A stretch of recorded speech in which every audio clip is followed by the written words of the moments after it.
Yes, good evening guys. Now exercise 4.2 का question number 4, ठीक है। This is a most important question.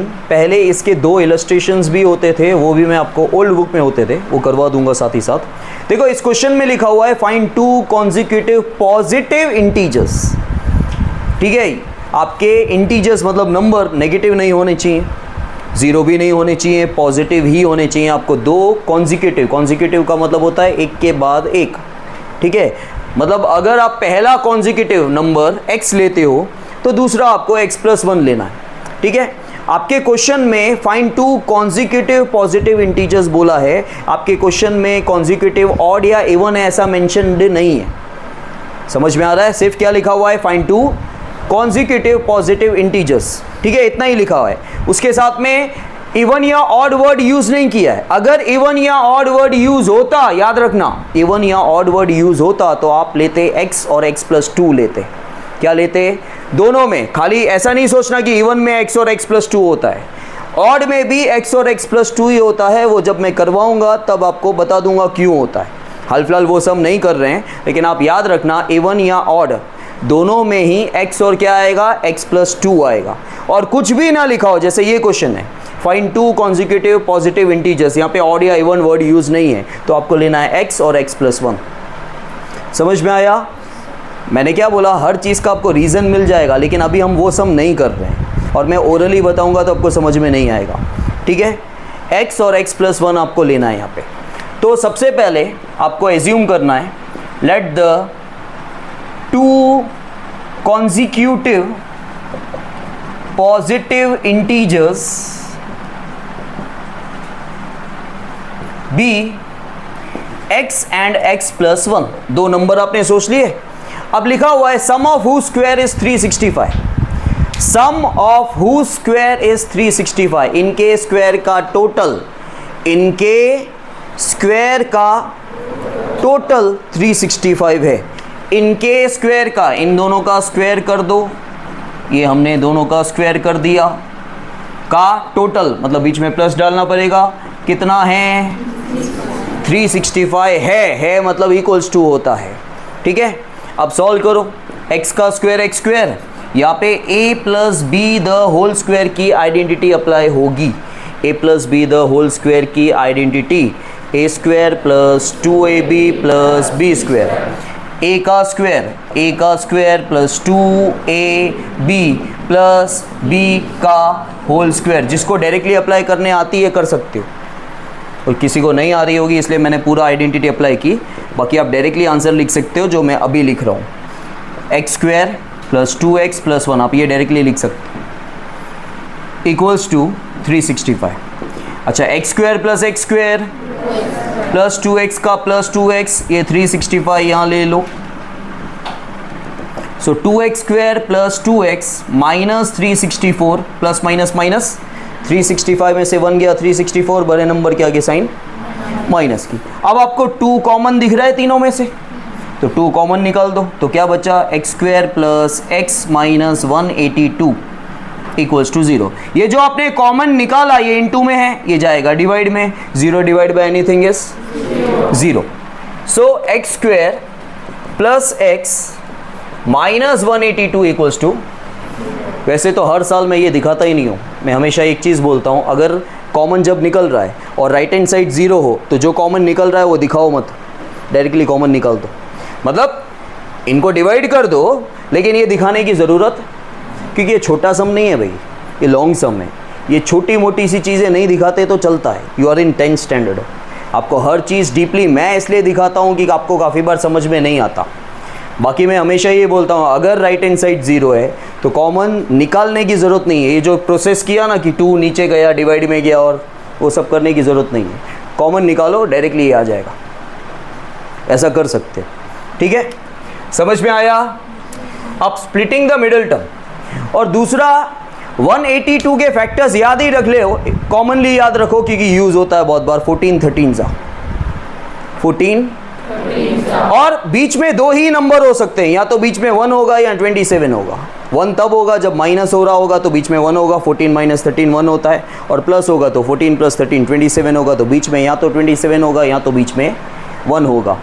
अब आप बोलोगे सर आपको तो याद है 14 13 जा, अब भी याद कर लो, लेकिन याद नहीं आता है तो हम फैक्टर्स निकालना सीखेंगे। अच्छा पहले साइन वाइन देख लें। फर्स्ट साइन प्लस माइनस, दो नंबर सोचो जिनको मल्टीप्लाई करने पर 182 आए, उन्हीं दो नंबर को माइनस करने पर 1 आए, और बाकी सब वही कॉमन जैसे करते थे। यहाँ पे कोई नंबर नहीं है तो 182 के फैक्टर निकलेंगे। चलो 182 के फैक्टर निकालना सीखें। लास्ट में 2 है। अच्छा बाहर प्राइम नंबर ही आने चाहिए जो किसी के टेबल में नहीं जाते। अंदर 2 है तो 2 का टेबल जाएगा, 2 9 जा 2 1 जा। 91 याद रखना पड़ेगा, 13 के टेबल में जाता है। 13 7 जा, 7 13 जा थोड़ा डिफिकल्ट पड़ता है, 13 7 जा याद कर लो, तो याद रखना पड़ेगा 13, क्योंकि 13 प्राइम नंबर है।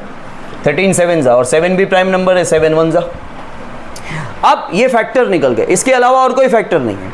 हो सकता है फैक्टर आगे पीछे हो जाए, पहले आपने 7 लिखा हो, फिर 2 लिखा हो, फिर 13, वो चलेगा। होंगे ये 3 ही फैक्टर्स। कभी भी आप फैक्टर निकालोगे, प्राइम फैक्टर निकालोगे, फैक्टर आगे पीछे हो सकते हैं, होंगे यही नंबर। 13 2 और 7 ही आपको दिखने वाला है और कोई नंबर नहीं दिखने वाला। अब ये 3 नंबर में से आपको 2 ग्रुप बनाने, वो आपको डिसाइड करना होता है। ठीक है, हमने जब पहली बार किया था, मैंने भी 10th में ही ये सब चीज़ें सीखी थी, तो जब मैंने पहली बार किया था तो एक बार में आंसर आ गया ऐसा नहीं है, मेरे को 5-5 बार भी करके देखना पड़ता था। ये 2 ग्रुप ले, ये तो 3 नंबर है, 7 नंबर होते तो मुझे चेक करना पड़ता कि 3 नंबर का ग्रुप लेना है, 4 का लेना है, 2 का लेना है, अकेले का लेना है। ऐसे 4-5 बार मैंने करके देखा, वो मुझे याद है। एक बार मैंने किया, फिर मेरे को आइडिया मिल गई जल्दी से, लेकिन पहली बार में मेहनत लगी थी। ऐसे नहीं कि मैंने एक बार किया, 2 बार किया, नहीं आ रहा है, दिखा तो बस हो गया, फिर तुमको आएगा ही नहीं। तुम सारी पॉसिबिलिटी चेक कर लो, फिर भी नहीं आ रहा है, फिर मेरे से पूछो। मेथड अगर तुमको आता है ना, तो कोशिश ये करने की कि मेरे से खुद से होना चाहिए। तुम 2 बार में तंग हो जाती हो, बस उतना ही तुम में और मुझ में डिफरेंस है, बाकी तो तुम मुझसे होशियार ही हो। जब मैं करता था तो मैं ये सोचता था मुझे क्यों नहीं आ रहा है, अगर मेथड आ रहा है, अगर मुझे मेथड आता है तो मुझसे आंसर क्यों नहीं निकल रहा है, मेरी मिस्टेक कहाँ गई। तो मैं ट्राई करता था ज़्यादा से ज़्यादा मैं खुद फाइंड आउट करूँ। आप 2 बार में तंग हो जाते हो, बस उतना ही है। मैक्सिमम टाइम्स आप पॉसिबिलिटी चेक करो, शांति से चेक करो, आराम से। बाजू वाला स्पीड से कर रहा है तो वो उसकी कैपेबिलिटी है, तुम तुम्हारी स्पीड से करो और ध्यान से करो, आएगा। तो यहाँ पे ऑलरेडी तुमको वैसे पता ही है कि 14 13 जा, तो तुम बोलोगे सर 2 और 7 को साथ में ले लो। लेकिन अगर जिसको नहीं पता होता तो वो क्या करता, वो पहले ये 2 नंबर लेता। ठीक है, 13 2 जा 26, 26 इंटू 7 करोगे तो भी 182 आएगा, लेकिन 26 माइनस 7 करोगे तो 19 आएगा, तो ये हो गया रॉन्ग। फिर चलो ये भी हो सकता है, 13 7 जा ले लिया, 13 और 7 को साथ में ले लिया, 91 को, 91 2 जा करोगे तो भी 182 आएगा, लेकिन 91 माइनस 2 करोगे तो 89 आएगा, हमको तो 1 चाहिए, तो ये भी गलत हो गया। फिर शायद तुमने 2 और 7 को लेने का सोचा होगा, 2 7 जा 14, 14 इंटू 13 करोगे तो 182 आएगा, 14 माइनस 13 करोगे तो 1 आएगा, आ गया। लेकिन काफ़ी बार देखो 3 जो तुमको दिखने वाले फैक्टर्स थे ना, जो ग्रुप थे, वो तुमने ले लिए, लेकिन एक ग्रुप तुमको कभी दिखता नहीं है। वो कौन सा ग्रुप, बताता हूँ। काफ़ी बार ऐसा भी फैक्टर निकलता है कि ये तीनों साथ में ले लिए, तो अब ये तीनों साथ में ले लिए तो 182 बन रहा है, तीनों को मल्टीप्लाई करके। तो तुम बोलोगे सर दूसरा नंबर होता है 1, क्योंकि ये तीनों नंबर तो ग्रुप में चले गए, एक ही ग्रुप में चले गए, तो दूसरा नंबर कौन सा आएगा। तो 182 1 जा 182 एंड 182 माइनस 1 दैट इज 181, लेकिन ये भी नहीं चलेगा। समझ में आया। जैसे सपोज कर लो यहाँ 20 होता, बीच में 19 होता। अब 20, जब कभी 20 के फैक्टर्स निकालने होते हैं तो तुम्हारा ध्यान क्या जाता है, 5 4 जा 10 2 जा 21 जा, ध्यान ही नहीं जाता है। बीच में 19 है, 21 जा 20, 20 माइनस 1 19। तो वैसे ही 182 में भी ऐसा हो सकता था। अगर यहाँ पर 181 होता तो 182 1 जा लेना पड़ता, 182 1 जा 182, 182 माइनस 1 181। समझ में आया।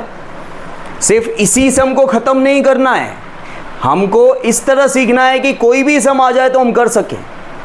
तो मैंने आपको सारी पॉसिबिलिटीज़ बता दी ग्रुप्स की, कि 2 नंबर साथ में हो सकते हैं या 3 नंबर साथ में हो सकते हैं, और तो कुछ साथ में होगा नहीं। ठीक है। सो यहाँ पर 14 13 जा, ठीक है, 14 13 जा 182, 14 minus 13 is 1. Now middle term की जगह पे plus 14x minus 13x minus 182 equals to 0. दो में common, x common, x plus 14 minus है. अच्छा बट ऑब्वियसली आप देखो अगेन यहाँ पे दिक्कत होती है, अरे कॉमन क्या आएगा, दिमाग यूज़ करो. ये मैं बोर्ड के टाइम्स पे ट्रिक बताता हूँ, तब तक नहीं बताता लेकिन तुमको अभी बता देता हूँ. यहाँ अगर तुम कंफर्म हो x प्लस 14 है, कंफर्म हो, डैम श्योर हो कि ये राइट ही है, तो यहाँ पे भी वही होना चाहिए ना, बराबर, क्योंकि दोनों सेम आने चाहिए. अब यहाँ पर ऊपर जाओ, तुम बोलोगे सर 13 के यहाँ पे आगे, सॉरी x के आगे 13 है और यहाँ पे तो 182 है. अच्छा यहाँ से यहाँ पे 13x था, तो यहाँ पे x कब होगा, जब 13 बाहर निकलेगा, मतलब 13 कॉमन आएगा दोनों में से. फिर करके देखने का, 182 डिवाइड बाय 13 करके देखने का, 14 आ रहा है, बाहर माइनस का साइन है, अंदर साइन चेंज हो जाएगा, ये दोनों हो गए सेम. उल्टा जाने का अगर नहीं आ रहा है तो, ठीक है. x प्लस 14 और x minus 13 equals to 0. Therefore 0 को हटाने के लिए x इक्वल्स टू प्लस 14 हो जाएगा minus 14, x equals to minus 13 हो जाएगा. As x equals to minus 14 is not possible. क्यों नॉट पॉसिबल? क्वेश्चन में क्या लिखा हुआ है, टू पॉजिटिव, मतलब टू पॉजिटिव कॉन्जिक्यूटिव इंटीजर्स. हमको पॉजिटिव नंबर ही लेने हैं, ठीक है, हमको नेगेटिव वाला नहीं लेना है. आप बोलोगे सर दो आ तो गए, यही दो तो लेंगे, ये दो नहीं लेंगे भाई, ये तो दोनों x की वैल्यू आई है, आपके कॉन्जिक्यूटिव इंटीजर्स नहीं आए हैं. अब आप क्या करोगे, माइनस 14 तो पॉसिबल नहीं है क्योंकि नेगेटिव नंबर हमको नहीं लेना है. तो देयरफॉर फर्स्ट कॉन्जिक्यूटिव नंबर या इंटीजर वो क्या था आपका, x, और x क्या है आपका, और सेकेंड कॉन्जिक्यूटिव नंबर मतलब इंटीजर वो था x plus 1 that is 13 plus 1 that is, देखो आ गए ना कॉन्जिक्यूटिव दोनों, एक 13 आया, दूसरा देखो क्वेश्चन आपका कॉन्जिक्यूटिव पॉजिटिव इंटीजर था, पॉजिटिव आ गए, कॉन्जिक्यूटिव भी आ गए, एक के बाद एक आए. समझ में आया, क्लियर?